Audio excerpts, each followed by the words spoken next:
This video is called How Police Captured Colorado's Smartest Killer. I'm Colorado's smartest student. I never been to Colorado. Let's catch this little killer, shall we? Is it her? This is the mother of 43-year-old Crystal Krug. In a few seconds, she's going to find Crystal's lifeless body inside this very garage. Oh, we just started, bro. What? Oh no.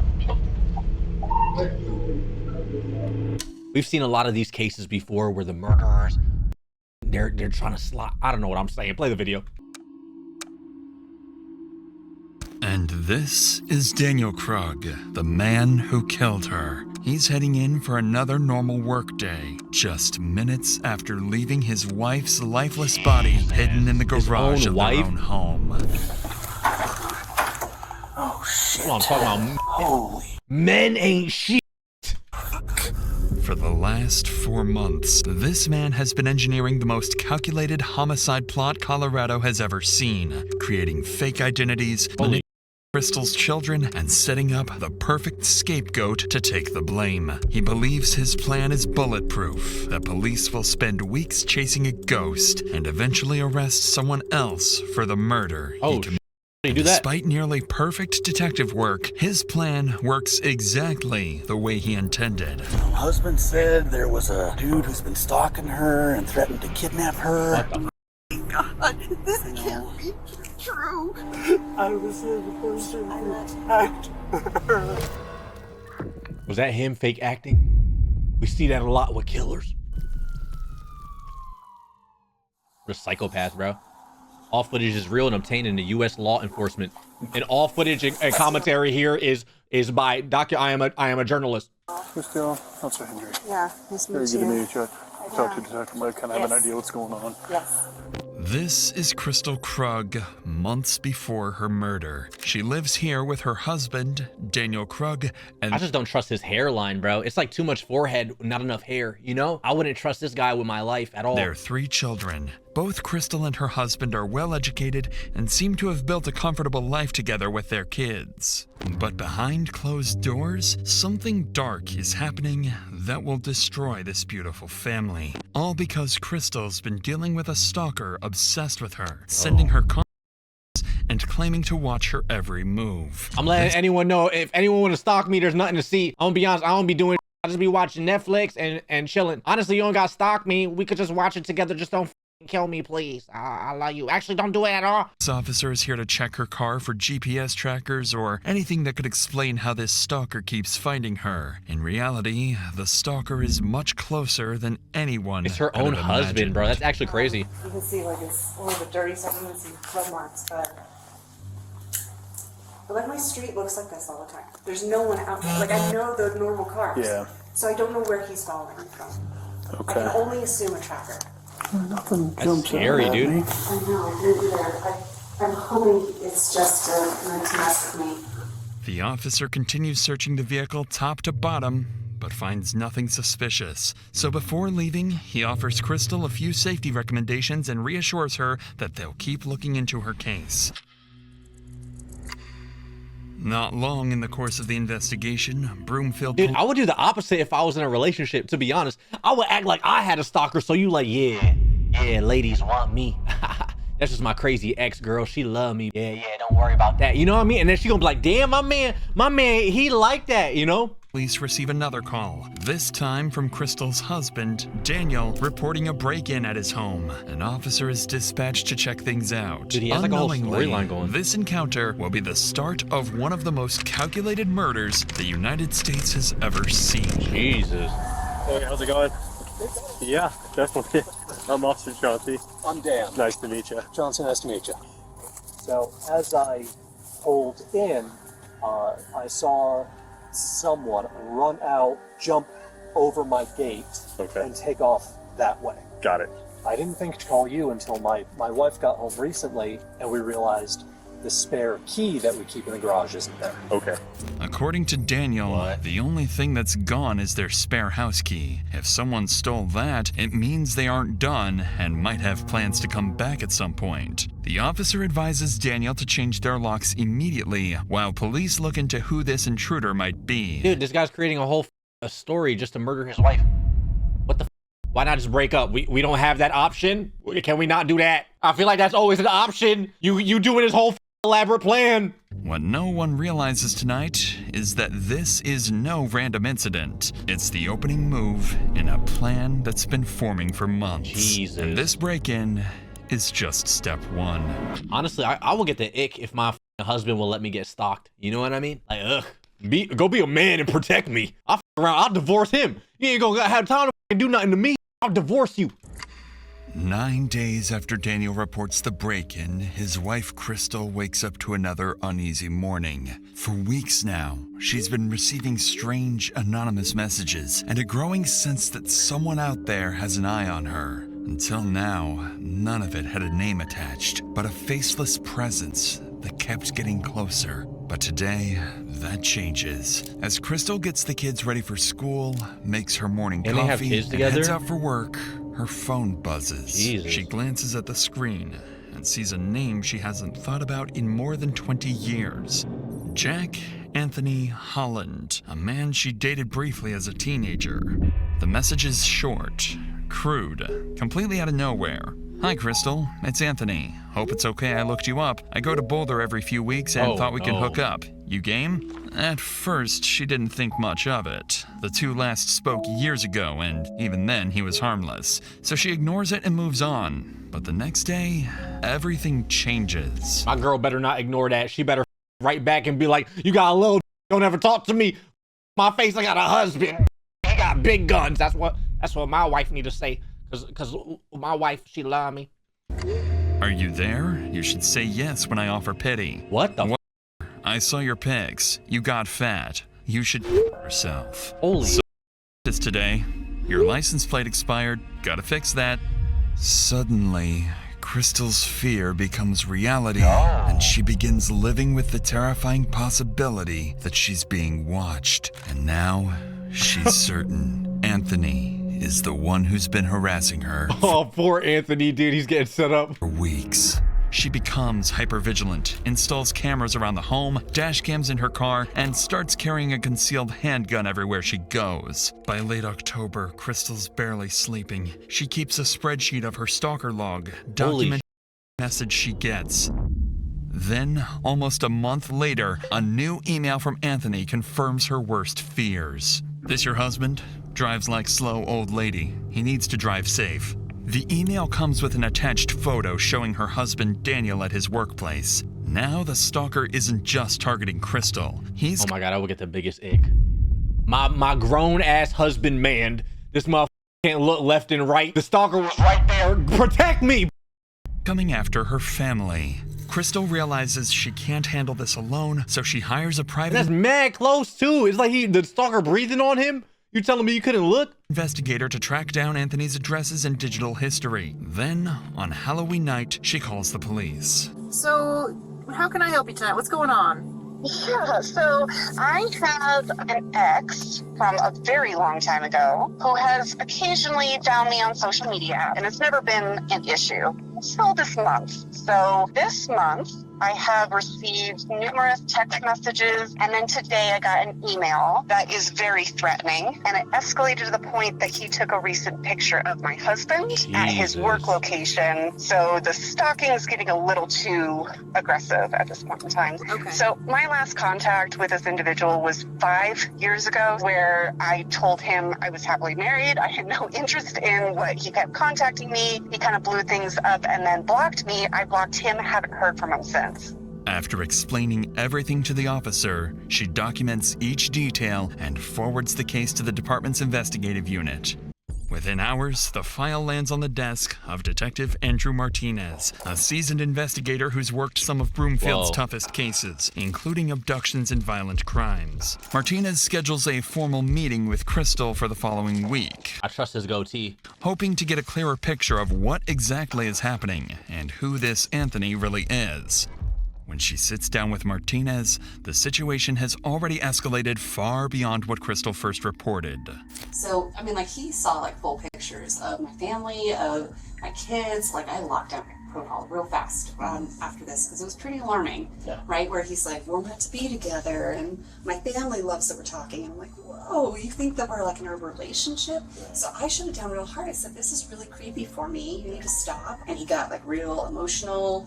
And then... Well, if any fine want to hit me up like that, I'll take it. I'm just saying, like, I'm free right now. And I would like, if you're like that, I don't mind. You can hit me up and maybe, no, side eye, right. Kenji, shut the fuck up. Okay. Blocked me, I'm like, good. And I blocked him, and and then I shut down Facebook entirely. The one development that I have, I did get the full-blown report from the PI. Problem, and you'll see this in this report, there are tons of phone numbers associated with him. There are tons of addresses. He moves everywhere and between like 3 different states. Damn. As Crystal walks the detective through her evidence, 2 details immediately stand out. First, her stalker isn't just texting her from random numbers. He's using multiple phone lines and different digital identities, finding ways to reach her even after she changes her information. Whoever this is, they're persistent, resourceful, and frighteningly determined. Second, her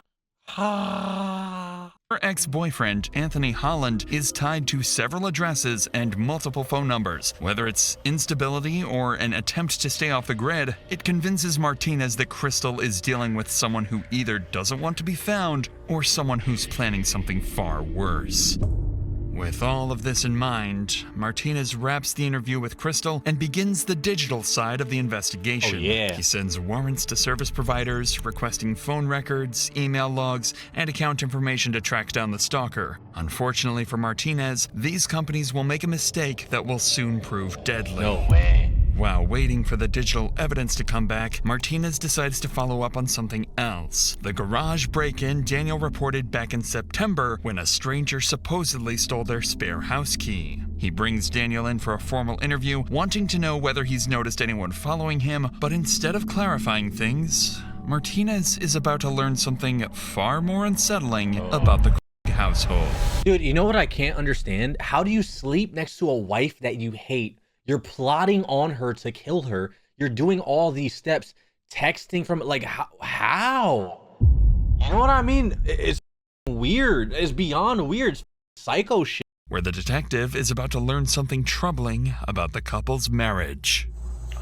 And I guess at what point did she tell you that he recontacted her this last time? It was either November 1st or November 2nd. It was after she had gotten a picture of me at work that she brought me up to speed on. Notice how he's not making eye contact.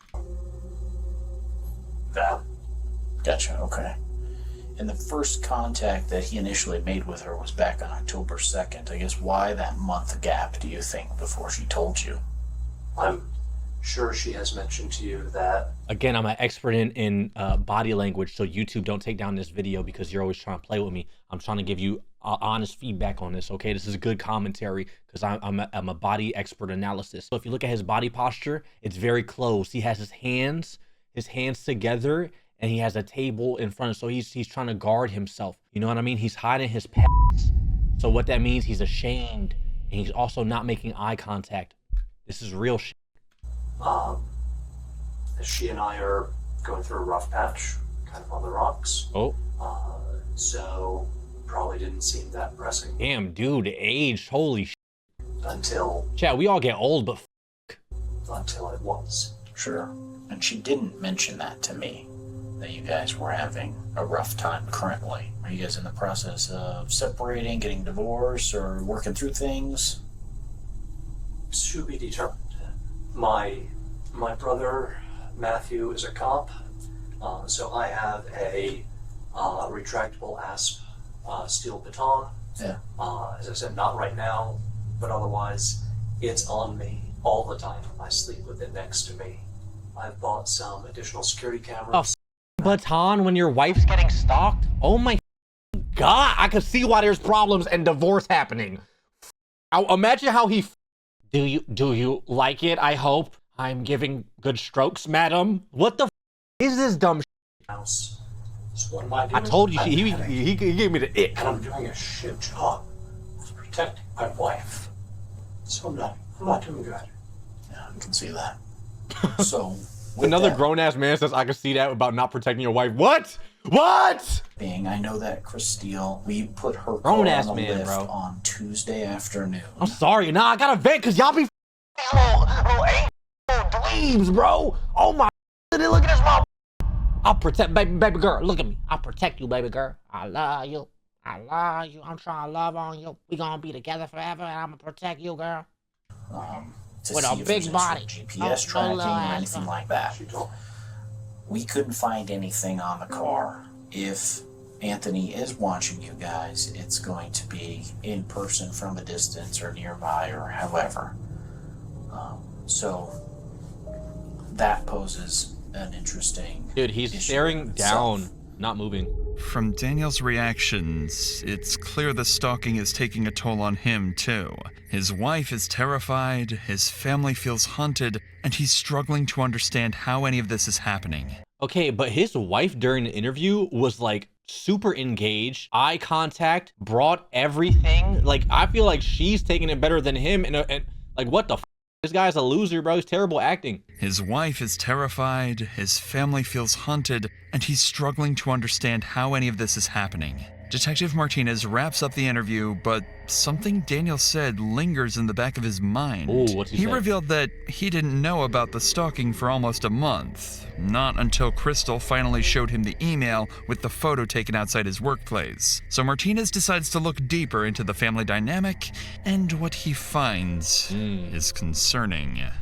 He learns that the couple have been going through a rough patch recently. Nothing hostile or dangerous, but they were trying to work things out, doing what they believed was best for their kids and holding their family together the best they could. Okay. With how much the stalker seems to know about their lives, Martinez briefly wonders if someone inside the home might be manipulating the situation. And for a moment, he even considers the possibility that Daniel might be messing with his wife as some twisted way of trying to fix their marriage.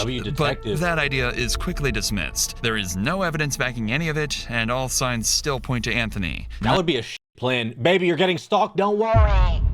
I have my baton. You're gonna fall in love with me again. Not to mention, Crystal herself is fully convinced her ex is behind the stalking campaign. Throughout November, the harassment continues to escalate with more messages and threats. Crystal continues documenting everything and constantly monitors her cameras. By early December, she finally receives a message that gives her the smallest breath of air. Hey, gorgeous. I can't visit you anymore.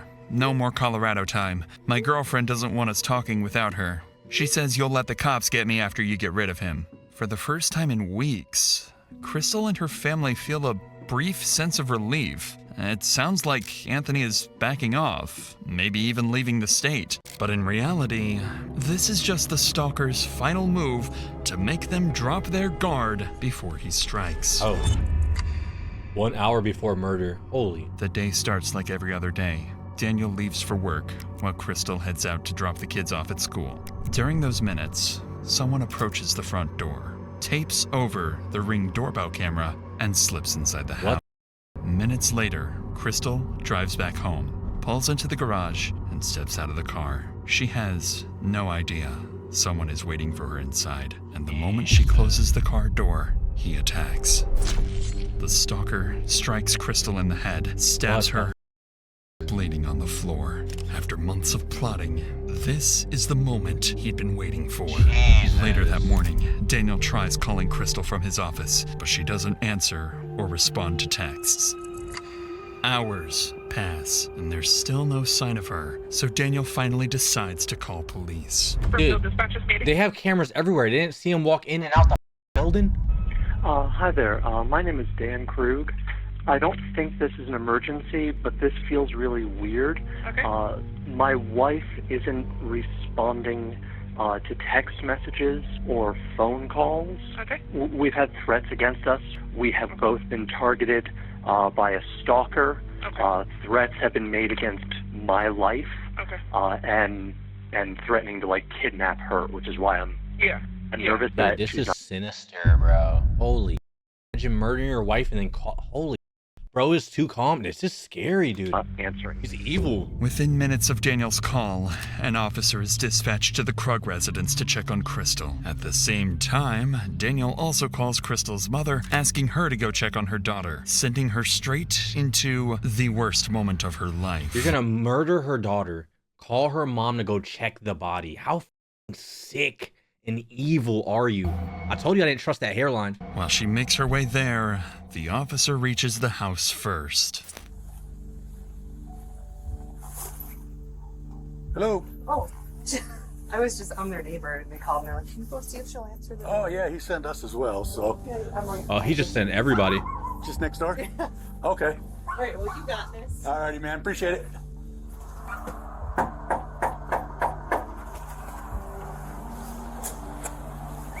Just some twisted shit, chat.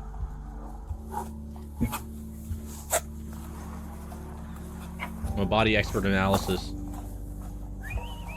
Analyst. YouTube, stop trying to take down my videos.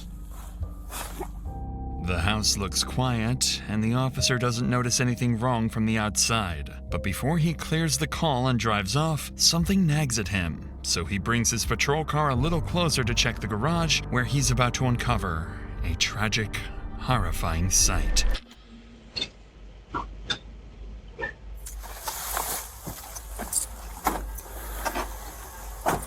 What's he about to do?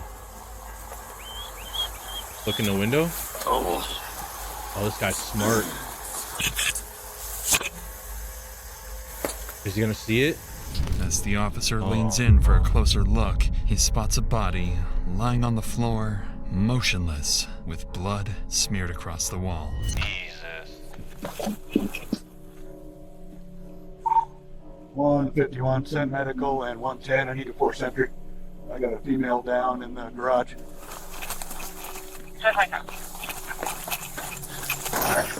Damn, that weak ass door. I gotta get better doors. That was no effort. You see how old that man was? Holy dude, there's nothing protecting me right now. Like anyone could kick in my door. I gotta go get like armed immediately. Brookfield, What the?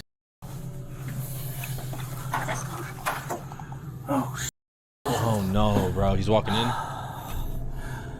Holy shit.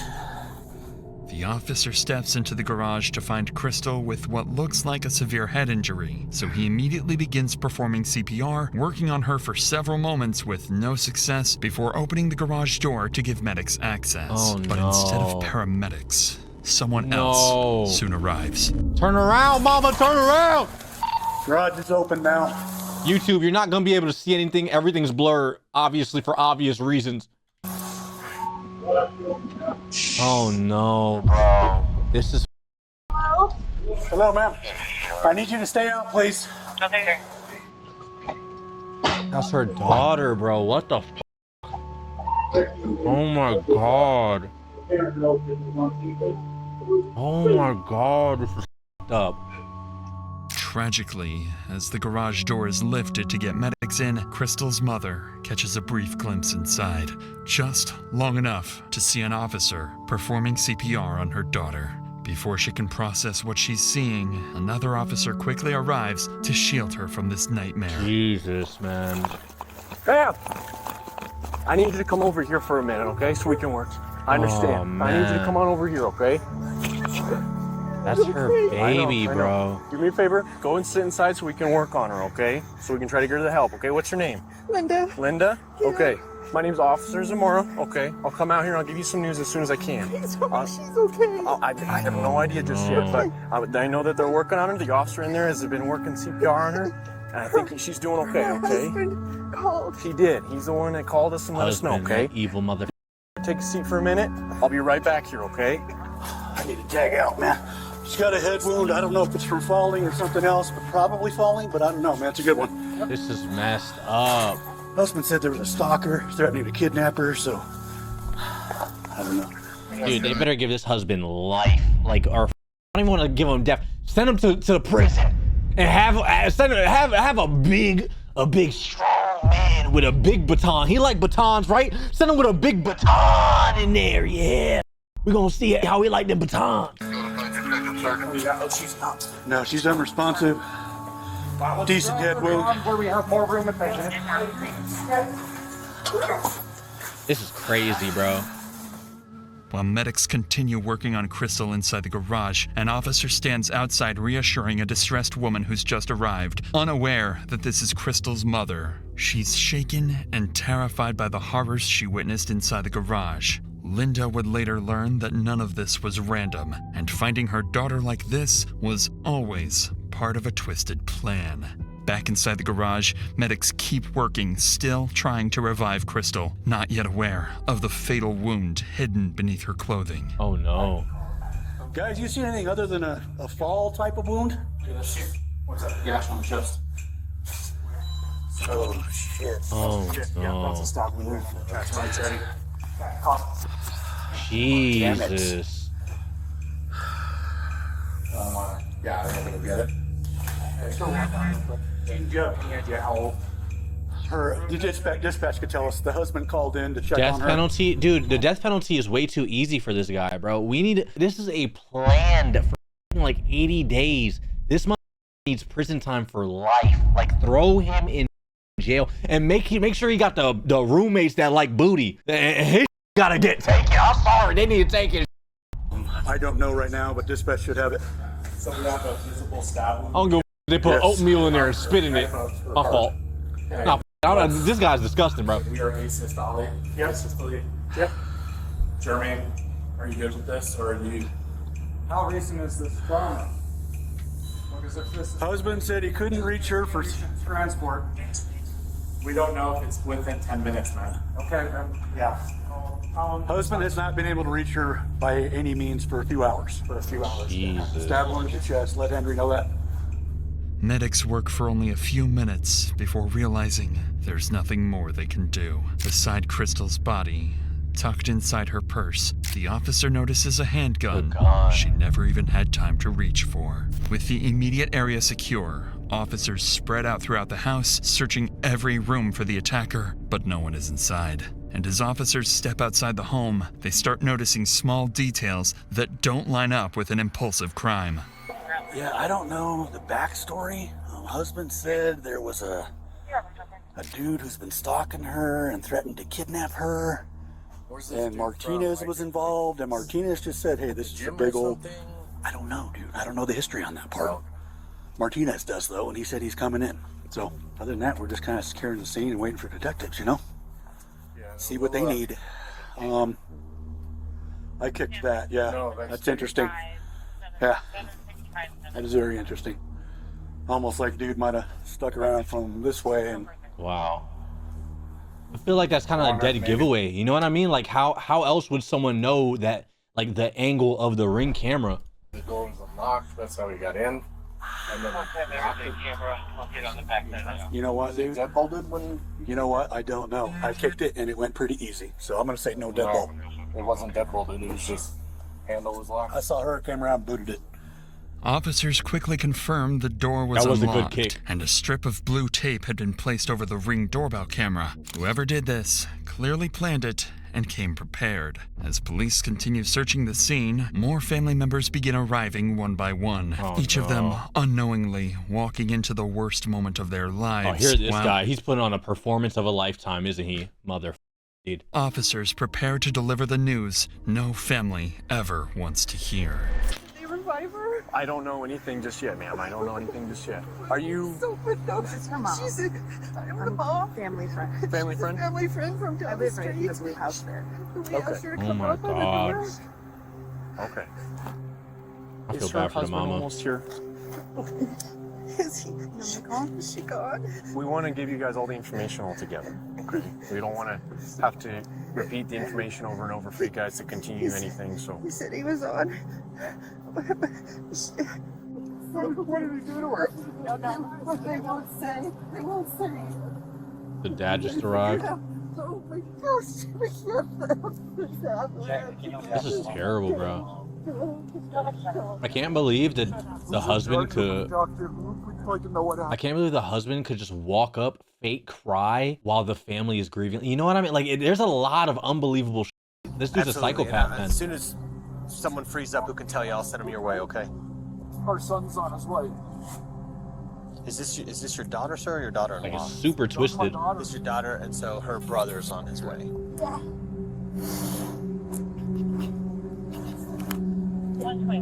Crystal's brother. Jeez, man.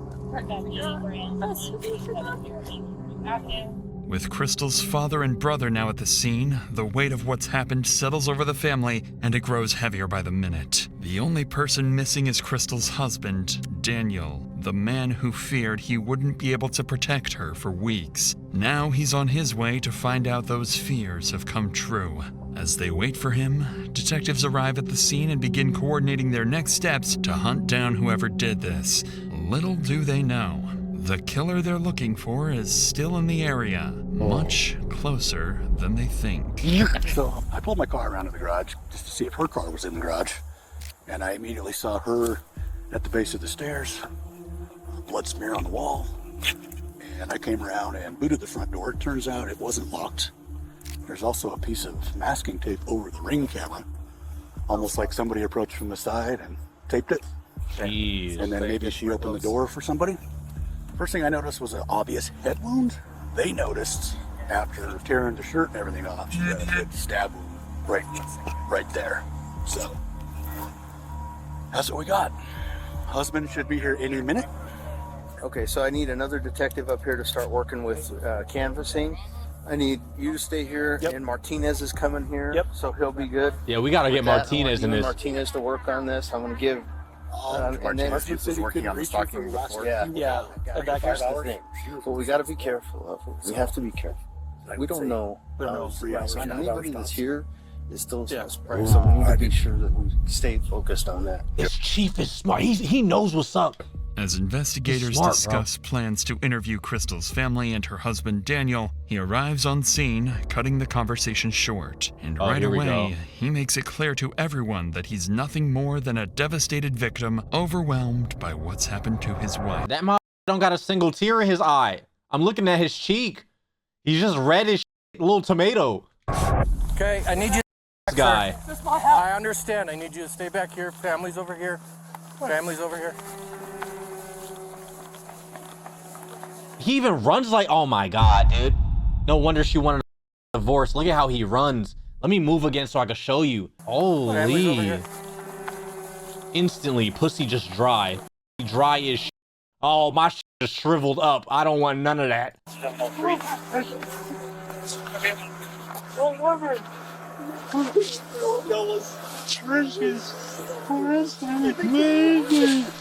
Punch him in the face. Of course, I was just joking, YouTube. I wouldn't do any of that because that is against TOS. I would never do that. Don't ban my video again, please. I know there's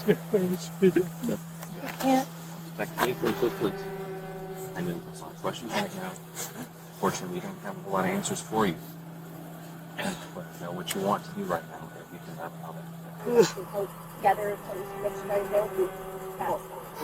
Does he have tears?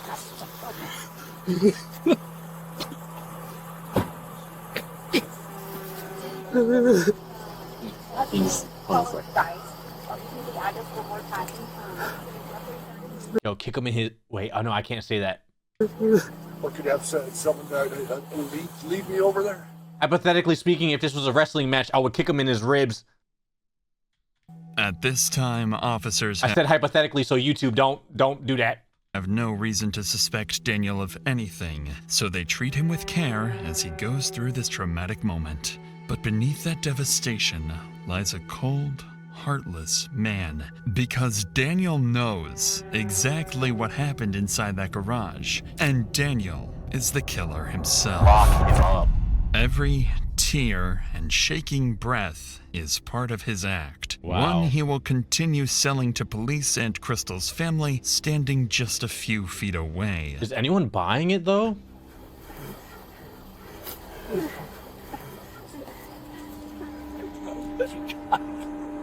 I didn't protect her.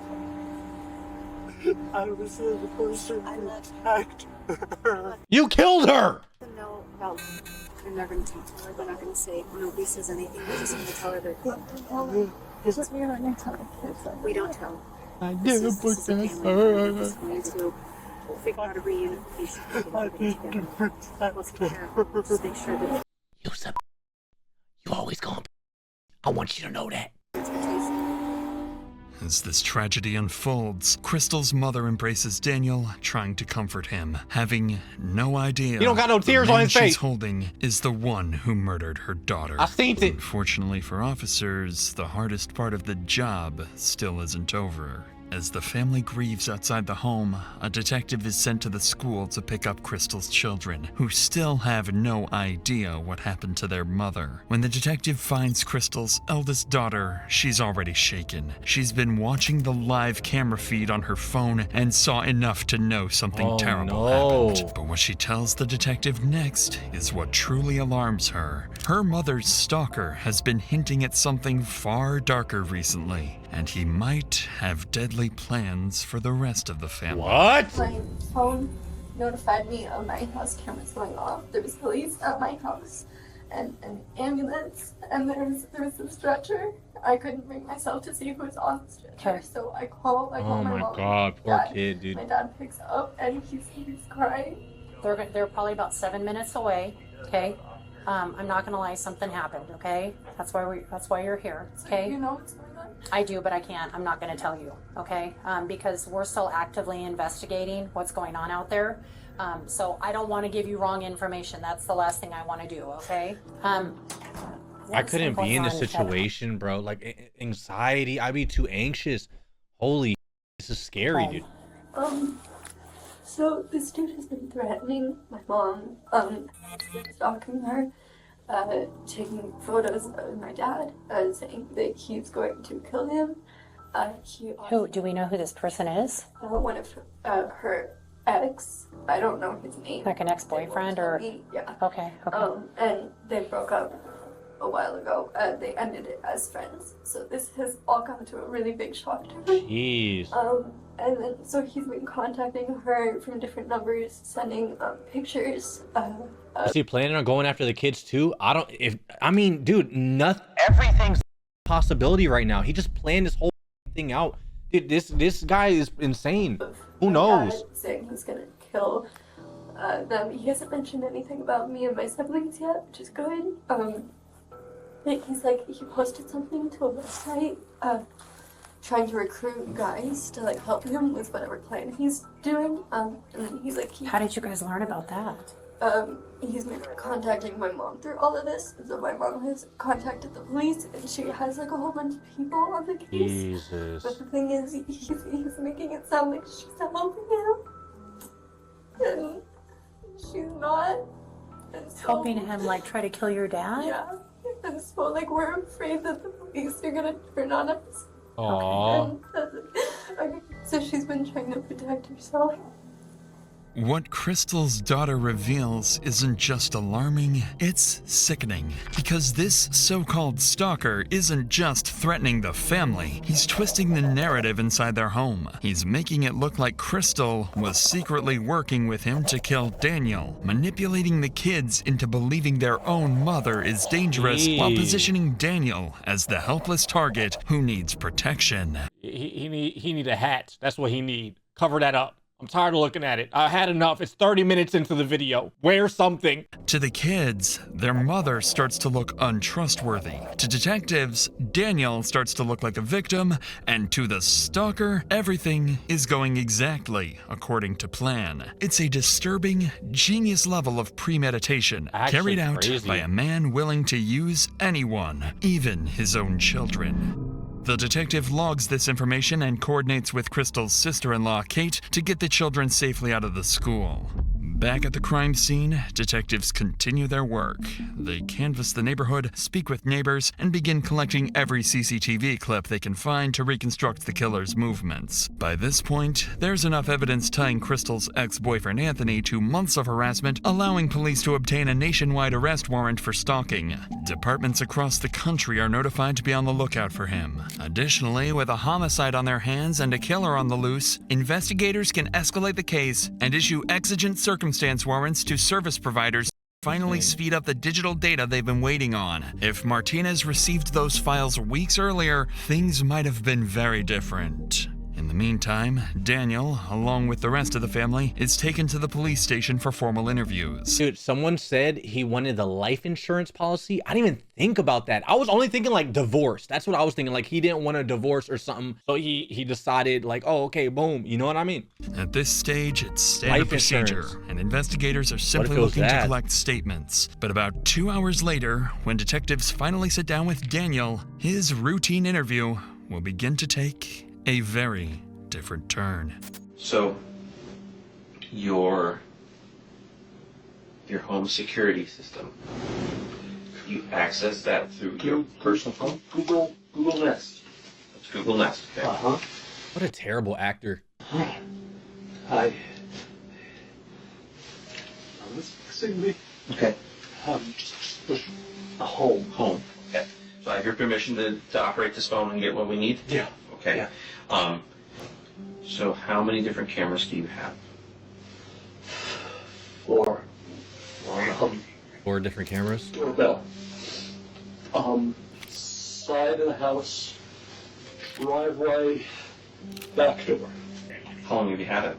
Doorbell, a couple years. It is acting so bad. The others. I don't know if you guys ever try to skip school and you just try to act sick for your mama so she don't send you to school. But he acting like me, like that's how my acting was. It was really bad. I used to be in the shower and crack my knees and my arms and my joints and be like, I'm so sick, I can't go.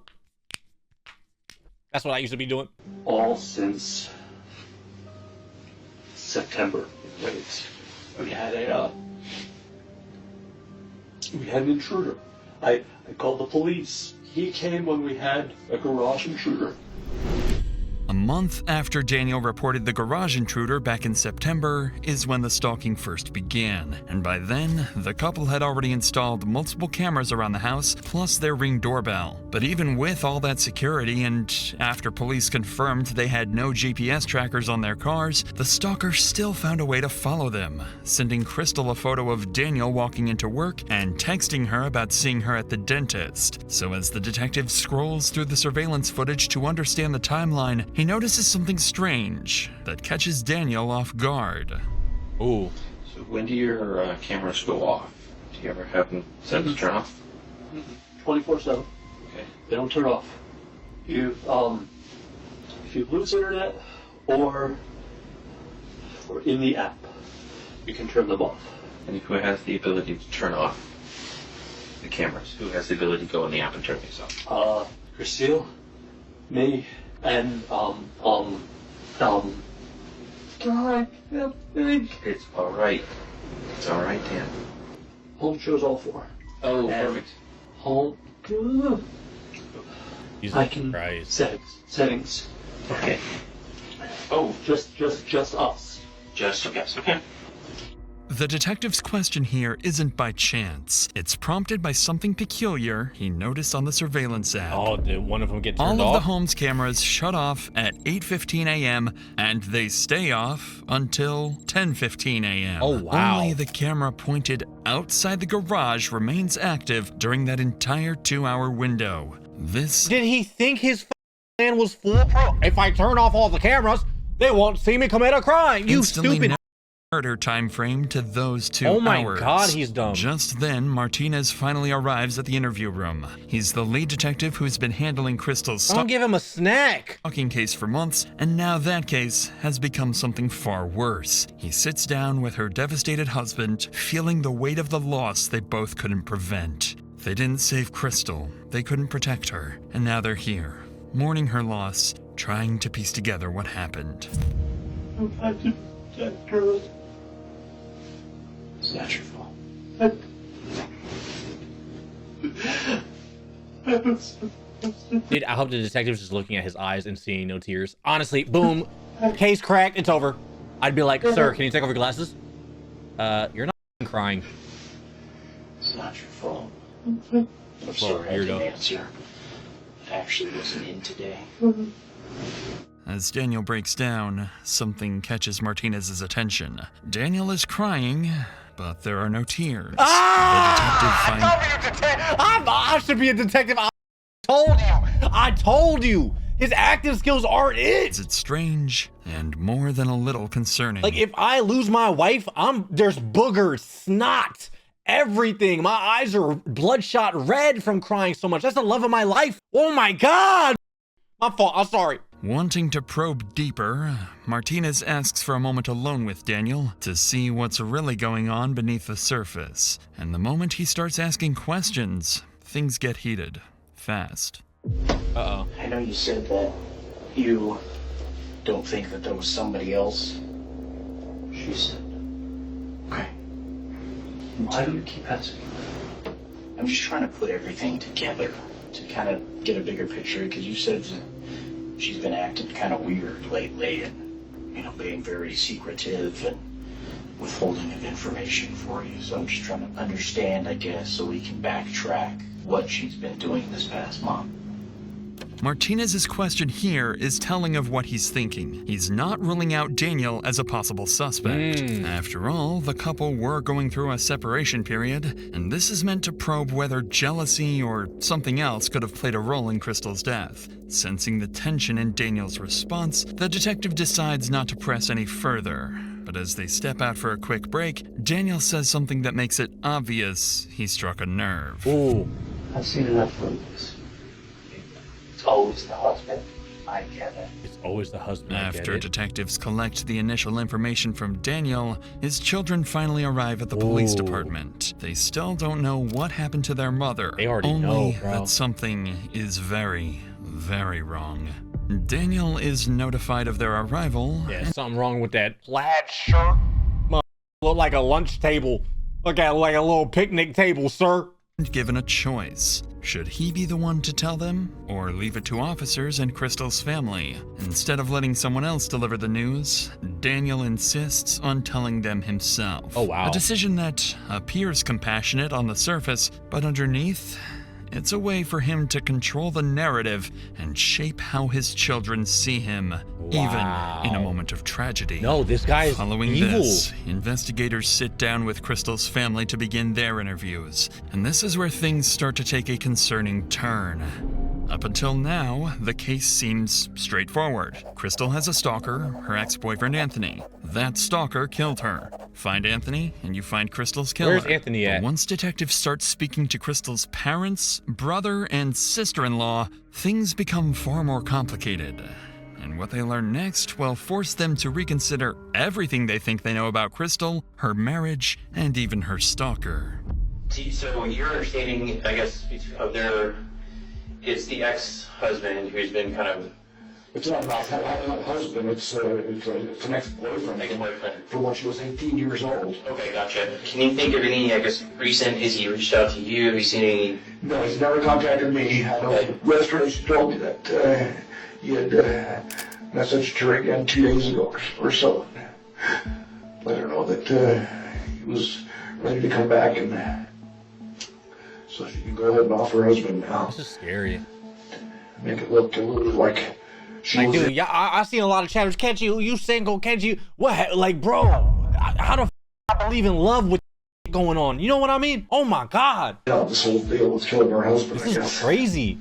Do you think there's anything doesn't feel right, doesn't seem right, something that, I don't know, you just feel like might be important to our investigation? I don't know, like, I know that Christine was, like, very concerned and worried about this guy, and I just always felt like it was, like, there was something weird about it, like, but I can't put my finger on it. It just, I feel like she had said that it was, like, this Anthony guy, that it seemed very different than past behavior in him, like that he was never sexual in the past, and that these were, like, very, like, hypersexual things. And so I think even at one point she was like questioning whether it was actually him. She knows, bro. I don't know if you necessarily know anything anymore about that, but they just also just kind of mentioned you guys are kind of close, and just see if maybe some sort of insight on that at all. Insight on their marriage? Or just, was there issues going on? Were they having problems? Was there, kind of anything that was kind of... She had shared with me that they had separated. Okay. But were still living together a year ago. And I had asked her if she, over text, if she had, if she believed that it was Anthony. But she didn't believe, at the time that I was asking her, that it was anybody but Anthony. She was fully convinced that it was Anthony. Okay. My mom has always been, suspicious, and I just, don't know where that comes from. Okay. Can you elaborate Mamas know, bro. Mamas be knowing. You know what I mean? on that? Like suspicious how or My mom? Yeah. Suspicious. I don't know, because she... the difficulty finding Anthony. Why is it so hard to find Anthony? Why can't there, cell phone records or IP stuff? So my mom had that frustration, and so I think her mind starts to wander towards, conspiracy type things, right? Mhm. Of, oh, maybe it's the husband, or... Yeah, she maybe it's knows. Dan, and... You know why mamas be know? First of all, mamas just know. Mamas could tell just by looking at the person. You know what I mean? That's number one. Number two, mama probably watched a whole lot of true crime. I would never. My mama be watching a whole lot of. Look at you. You watching true crime with me. We know. We're in the know. We know. We got the vision. We see it. I don't know. I don't see it there just because, I don't know. Dan just seems so incapable of doing something like that to me. Why do you see Yeah, for real. I don't know. I talked to him, and him and I just hung out and talked for 2 hours. He just seemed incapable of a lot of things. Running looked difficult for him. Imagine, dude, no wonder they separated. He's just behind her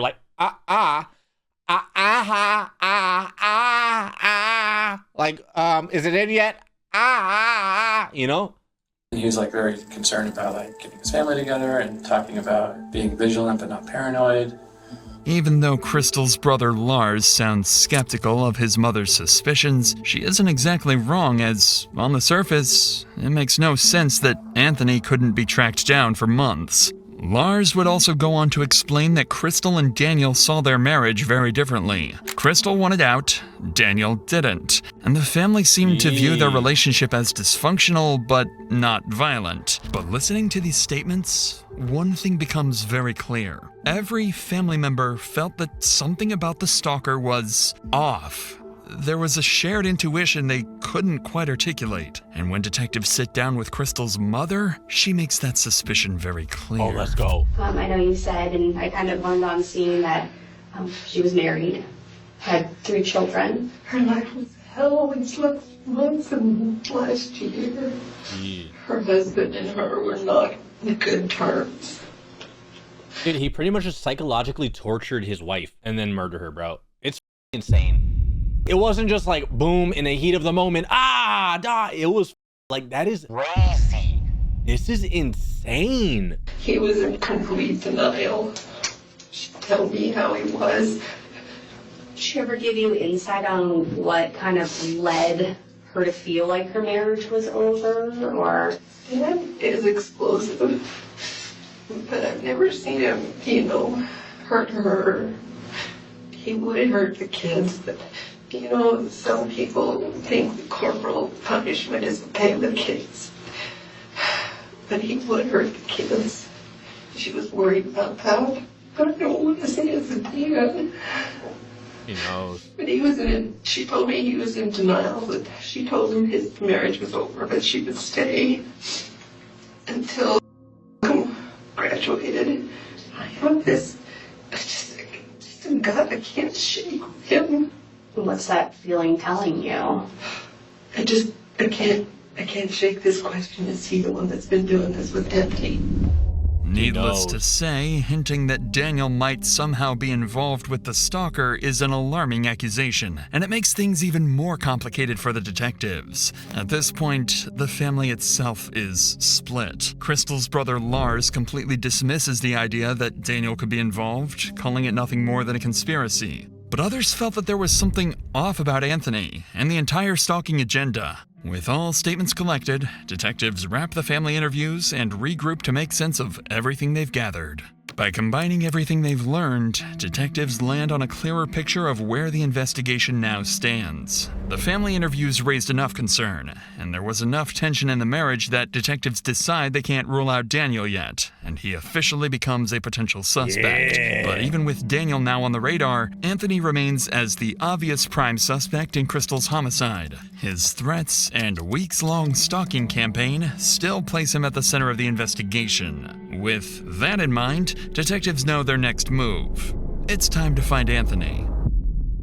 At around 3 p.m. that afternoon, police finally get their first real break in months. After digging through everything they have on Anthony Holland, investigators land on a possible address in Utah. Because they can't reach him themselves, Broomfield detectives coordinate with Utah County Sheriff's Office, sharing his name, photo, and the address where he's believed to be staying. Up until now, Anthony has only existed as a name in emails and threats, a distant figure who no one has actually seen. So when officers finally get a hit on his location, it becomes the first real chance to confront the man they've been hunting for months. Dude's gonna be like in a wheelchair. He can't move without someone like assisting him. Imagine. I'm gonna ask you a couple of names to see if you recognize any can't go names. nowhere. Have you ever heard of the name Crystal Krug? She may have been Grimsrod when you knew her. Yeah. And do you know a Daniel Krug? No. No? How do you know Crystal? She was an ex-girlfriend. She's an ex-girlfriend? How long the ex? Like how long ago? 1999. Oh, so like a long while ago. She was my very first girlfriend ever. Oh, okay. Yeah. When's the last time you talked to Crystal? Has it been a minute? It's been a minute, yeah. Like since you moved from Durango? Yeah. Yeah. So that would have been what, back in 2014? Yeah.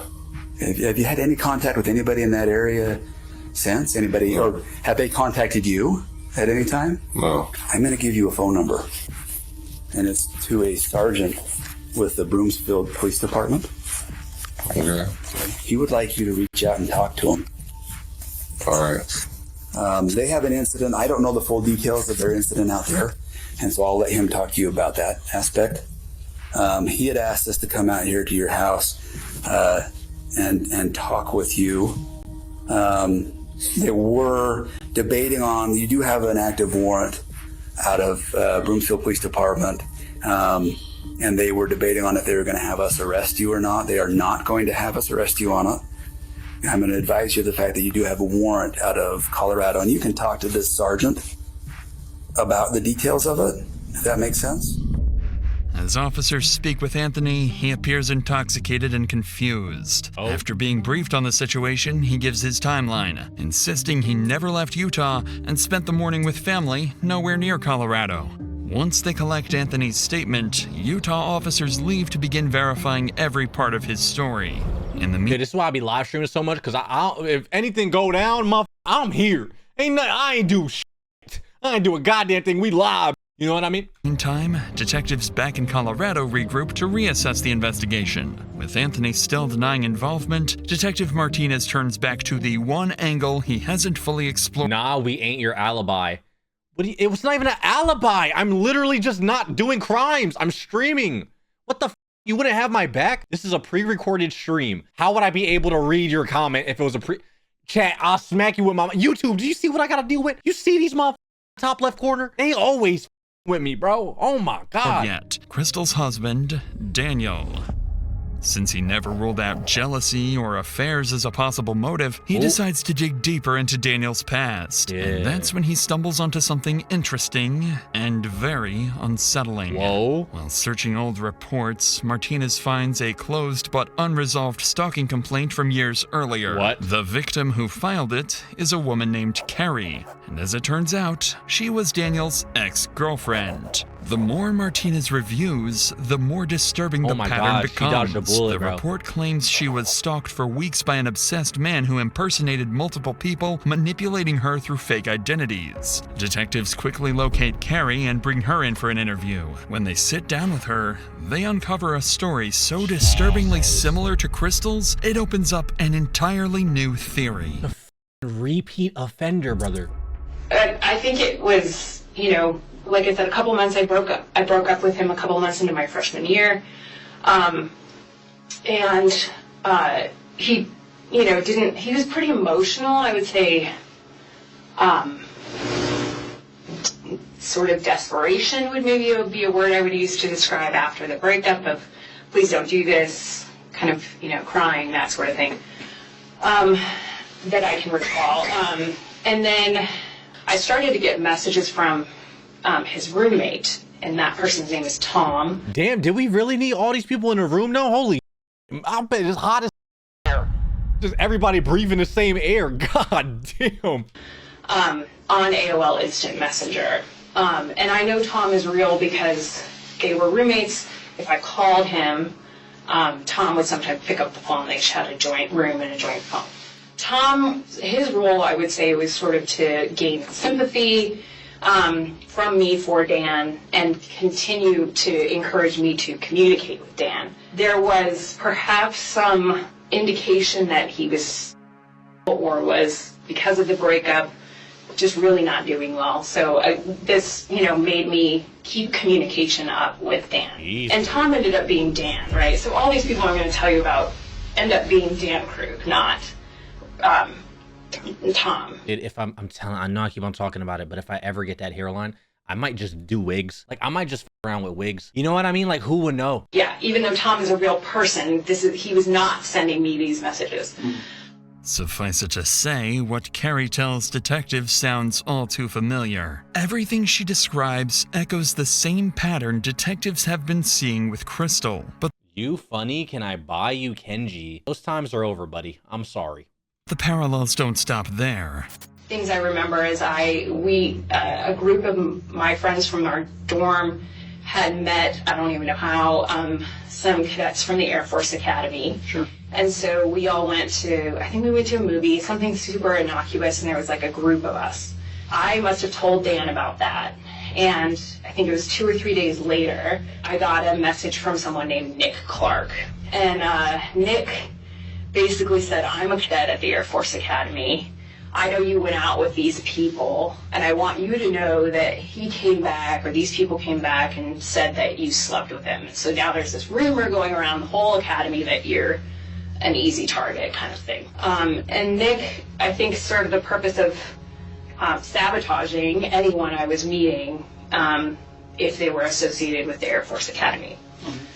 Of course, the person that I met and went to the movies with was like, I want nothing to do with you, you weirdo. And so shortly, I don't know, a while after that, I started actually more seriously dating Air Force cadet named Mark Hansen. Then, of course, Nick Clark made a reappearance, and I was getting pretty consistent messages from him. And so he said, we need to find out who's doing this. And he got me a meeting with the Office of Special Investigations at the Air Force Academy. I sat with them, and they kind of laid the emails out on the table, and they said, we've had like a forensic psychologist, sort of professional, look at all these emails, and it's Dan, is what they said. Oh, wow. Carrie would go on to explain that despite their suspicions, there was never enough evidence tying Daniel back to the messages she received then. Everything had been sent from a public library, and because of that, her accusations remained just that. Suspicions. It's my talking freaky in a public library. Don't they got like kids books in there?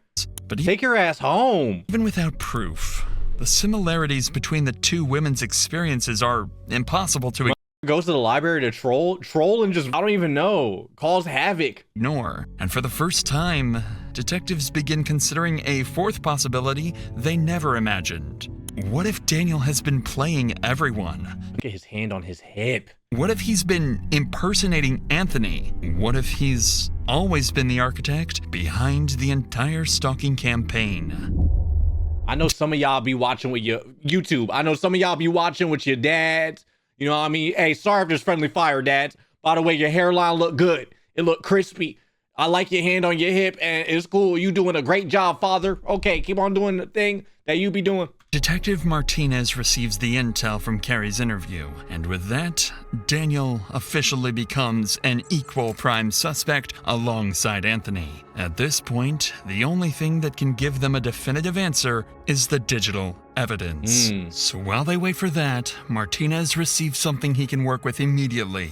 The full set of surveillance footage collected from the neighborhood and Daniel's workplace. Oh, they got it! This case has hours of surveillance, body cam, and interrogation footage we can't fully include here. If you want the extended cut of this video, plus the full raw interrogation and body cam videos, we've uploaded everything on our Patreon. Oh, With wow. that pool of evidence finally in their hands, investigators sit down and begin reconstructing the full picture of what happened before Crystal was killed. Dude, I think he left the house, waited, went back, murdered her, then went to his job. You know what I mean?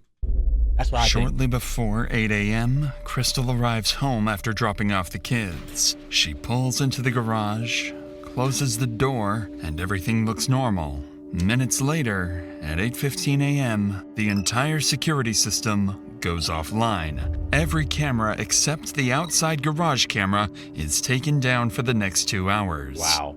At 8:25 a.m., that lone camera records something deeply concerning. Daniel leaves the house to go to work later than he normally does, and shortly after the time medical examiners believe Crystal was killed. From there, workplace footage shows Daniel moving through the building around 9 a.m., greeting coworkers and appearing completely normal, as if nothing had happened at home. And when investigators footage from surrounding houses, they find no one approaching the property all morning. So what was that tape? A diversion? Everything about the timeline makes Daniel look more suspicious by the minute. With all these new developments, detectives bring Daniel back in for another interview. He walks in expecting routine procedural follow-ups, completely unaware of how much has changed since the last time he sat in this room. This is when Daniel's months-long, carefully crafted plan begins to crumble. This time, I got no meat print. Detective Martinez walks in with a completely different energy than before. He's no longer feeling Daniel out. He's here with one clear objective: confront him with what's been uncovered and see if his version of events finally breaks. Alright. How you feeling right now? Just kind of about everything. No. Everything hurts. I feel like I have two different voices going through my head right now. I have my brother Matthew. Yeah, I've mentioned him. He's the sheriff's lieutenant. And I have his voice saying, talk to the police. And in typical cop fashion, you married a prosecutor. So I have Lynn's voice in my head going, get a fucking lawyer. Why would you want to talk to a lawyer if your wife died? Like if your wife is being investigated for a murder, so wouldn't you want to help the police and you're asking for a lawyer? I just want this to be done. I just don't want it. You don't want to be involved in your wife's murder? Right away, Daniel doesn't open the interview casually. He opens it with a calculated trick. By hinting at getting a lawyer, he's warning detectives, push too hard, and this interview is over. That's clever, but Martinez has a counterplan. Instead of confronting him, he'll pivot the conversation to his relationship with Crystal, making it feel like safer ground to get Daniel comfortable and talking. But if Daniel had any motive to take Crystal out of the picture, this is where it would surface. Oh, yeah. Well, I'm sure, especially you guys are trying to work together to be safe, keep your family safe, keep your... As dysfunctional as it is, you still both have the common goal of keeping it safe, right? I had her as a partner to protect the family, but it didn't feel like... Dude, can this lady move her phone? It's getting messages and it's fucking with the recording. I don't know if you hear the beeping, but I hear it, and now I hope you hear it when I hit play. A partner who valued me. And I told her at that point, I told her I didn't want to die for someone who didn't care about me anymore. That's really hard. I was hurting when I said that. And what I wanted was her to say she cared about me. She didn't. Although Daniel is being honest about what was going on in their marriage, to detectives, needy moments like this only add to their suspicions. Resentment, rejection, a failing marriage, these are all things that, in the wrong circumstances, can turn into a motive. And this is exactly where the interview takes a sharp turn. What Daniel doesn't know yet is that since his last interview, detectives received something they kept. Incel? Yeah, it's like an incel, but like with a wife and kids. I don't get it. Like how, bro? That's the dream. You have a wife and kid. Like, what more do you want from life? That's like the most beautiful shit in the world you can have. Secret.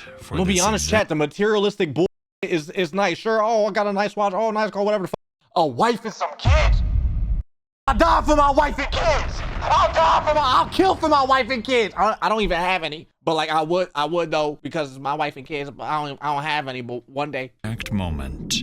One of the tech companies finally responded to their urgent warrants and provided some of the digital data they needed. And as it turns out, the emails the stalker had been sending, the messages that terrorized Crystal for weeks, were coming from somewhere much closer to home.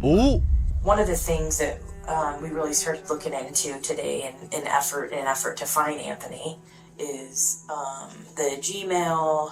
So some of that information that we've been able to receive today is a little bit concerning, I guess. Yeah, you're the done, buddy. Gmail account, the Kickman account that you guys initially received with the photo of you in it. Someone said Kenji is performative. How am I performative when I'm just telling the truth? Damn, I can't care for my wife and kids? Yo, enjoy the relationship you get into, bro. Have fun. And the phone number. Those Dude, they're gonna be at the altar. He's gonna be like, I do. Oh, he does? Chat, he performative. He's saying I do to get married. Performative much? Like, dude, chat. originated through their IP addresses at your office. Oh. Yeah. So you were Doesn't sending... make any sense. Well, he took the photo of me at my office. But both of those accounts originated from IP addresses that list back to your office. Oh. There are Wi-Fi access throughout the facility for employees, and there's public Wi-Fi access throughout the entire facility. Right now, we're working with the director to get all of the IP information to see what devices were using that specific address during that time. Because I guess the biggest concern is just the timing of everything, that it just doesn't quite make sense to have somebody Look at him. Look at his body language, bro. He knows he's caught. Do you just see his face droop? Do you see the mask is falling off as we speak, bro? Account, take a photo, and then immediately it's slipping. send it He off, knows. and then the account is no longer being used. Look at him. This makes any sense.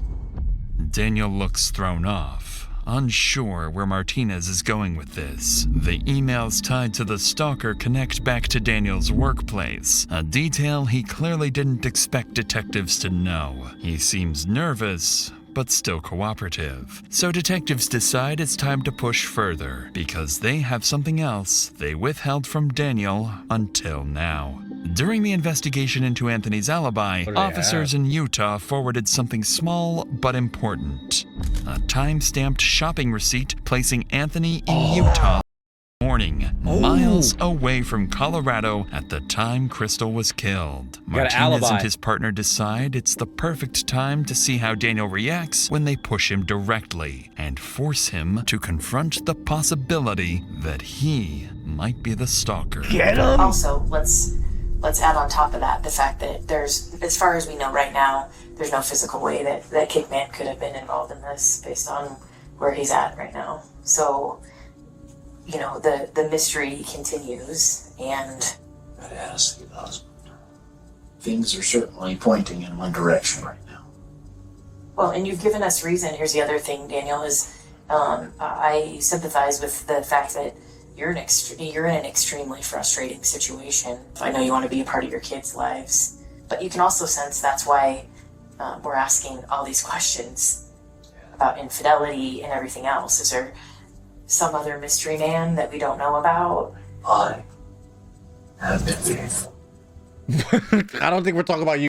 No, you faithful. You couldn't pull if you wanted. I'm gonna be honest. It's surprising that you got a wife right now, if we be honest with you. You know Anthony has reached out to her in the past, number of times. She's very open. Right. The last time was 2016-ish. He had asked her at one point if she wanted to have sex. If there's any bit of question about infidelity, whether it's with Anthony or anybody else, we might create an account to see if Christine's actually interested in Anthony. So we ask her, push the bounds a little bit, and see if that will confirm our suspicions of infidelity. You don't get the response and the Kenji, would you ever online adopt your viewer? No, dude, I'm not a VR furry. Okay, I'm not on VR chat. I'm not gonna be your father. openness you once did for about 28 days, from October 2nd to October 31st. So you amp it up a little bit. Send a photo of yourself to her, an account you created. I get the narrative you're putting together, but it alleges that I would do this to my children. But I think ultimately what happened today would bring you the closest to your children that you've probably ever been in your mind. I'm very close to my children. You're afraid to lose time with them if you get the divorce.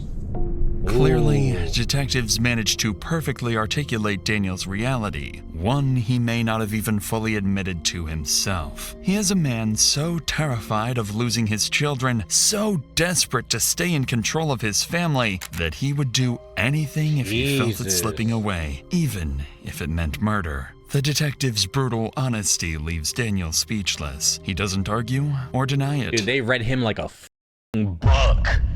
Ate him up. He just sits there in quiet resignation, What can he wearing say? the look of someone who's realizing everyone can see straight through his lies. If you were watching these facts unfold in front of you in a movie, what would you say happened?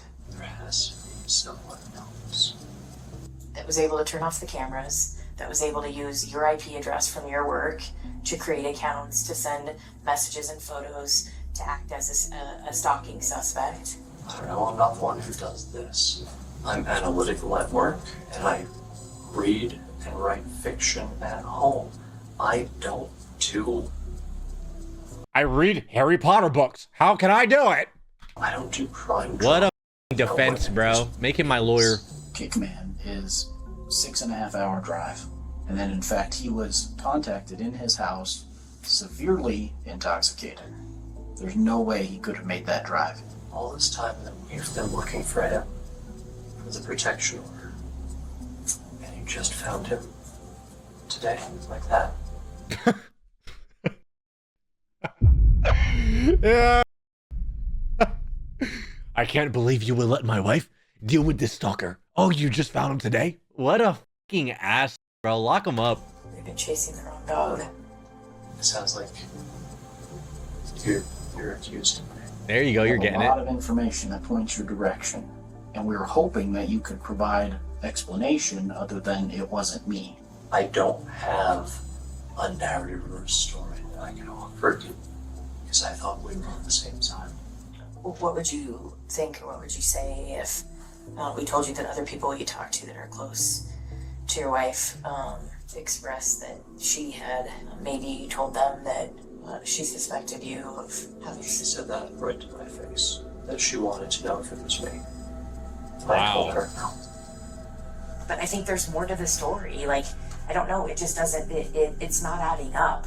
I'd like to know what happened this morning. I'd like to know. Now, YouTube, I'm a body expert, body analysis, and if you look at his body posture analysis, so please don't take away the revenue on it. Anyways, bro, look at his body language. You can see it's closed. He has his arms folded. He's feeling uncomfortable. He's looking down at the floor. This mother is guilty. Guilty. What caused you to get so upset to hurt your wife? Because I believe that's what happened. Well, I want to know what happened. We haven't been there to know, and there's only one person in this room that can tell us. I think you got confirmation or found out that she had a boyfriend this morning, or something happened that pissed you off, and you did something that you regret now because you can't go back. I've answered all your questions that I can. You have your theory. Please find the right one. You're done. Dude, his defense is, nah. Lock him up. As calm as he's been this entire interview, Daniel finally decides he's had enough and drops the act. His story has crumbled. Detectives see straight through his lies, and he knows it. With nothing left to cling to, Daniel quietly asks for an attorney, and the interview comes to an end. Even though he continues insisting he's innocent, there's one detail Daniel admits on his own. One no one even knew about until now. That he talked Crystal about it? herself confronted him Yep. about being the stalker.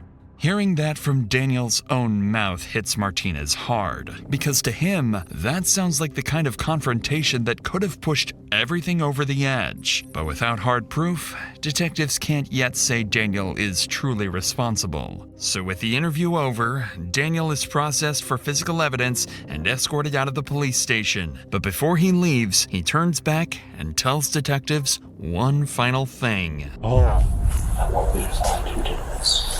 I want you to find who did this. As he stands there like, Mom, I threw up. I can't wait for him to go to jail. I can't wait. Because I know it's. I can't wait. Believe that. Fine. They're gonna be playing tug of war with his sack.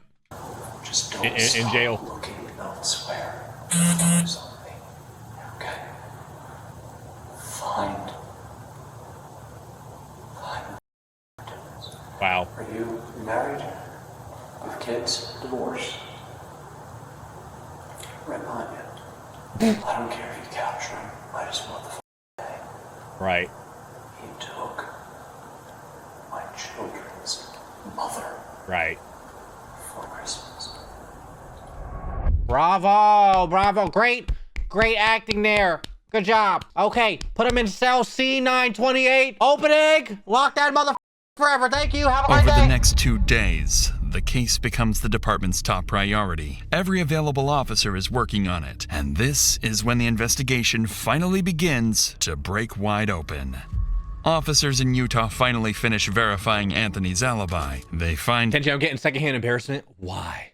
I'll find whoever gave you secondhand embarrassment, and just don't put the focus on me.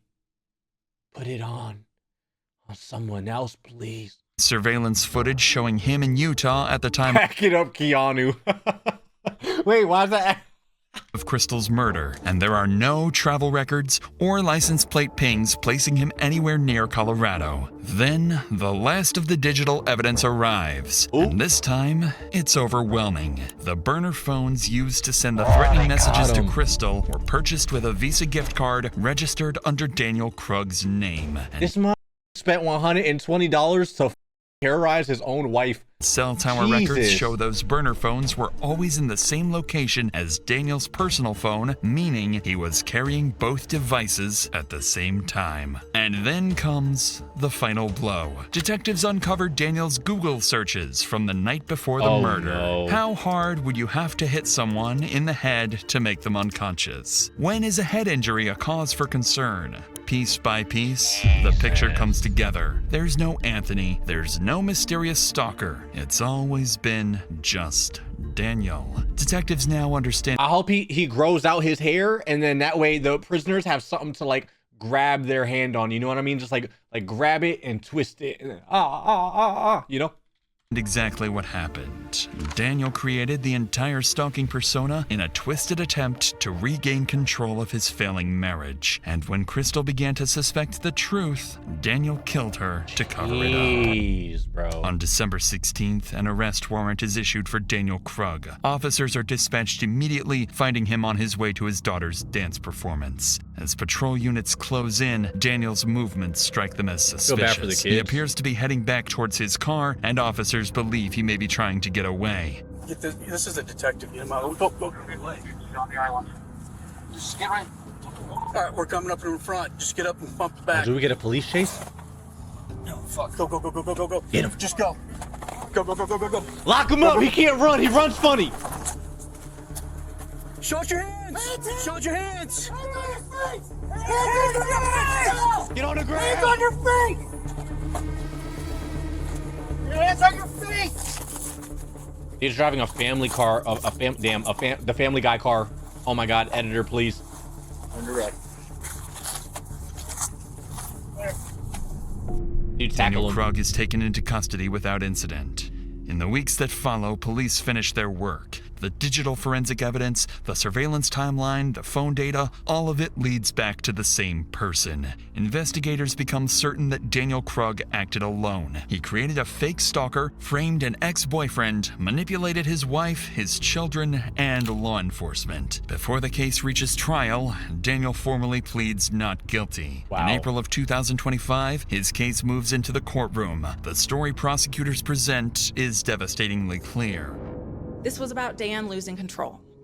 He was not in love with Christelle, and that resentment had turned to rage by the time we get to December 14th. Think about what he did to her. You don't do that to somebody you love. Think about the absolute nightmare and hell that he made the last few months of her life. On the other hand, Daniel's defense argues that there was no physical evidence placing him at the crime scene. Dude, I don't understand. Like, I understand, like, you got to make a living and you got to be a lawyer or whatever the but, like, how can you defend something like this? I don't get that part. And that he could not have been the killer. We know the physical evidence. And there is an enormous disconnect between that and the circumstantial picture that the prosecution wants you to believe. Mr. Krug did not kill his wife. He did not commit these crimes. After both sides make their case, the jury deliberates for nearly 2 days. And on April 17th, 2025, they return with their verdict. We, the jury, find the defendant guilty of murder in the first degree. Daniel is found guilty of first-degree murder, stalking, and criminal impersonation. He is sentenced to life in prison without the possibility of parole. Oh my, perfect. That evil mother. Holy, that was bad, dude. That was terrible. Merch is back, baby! Yeah, baby!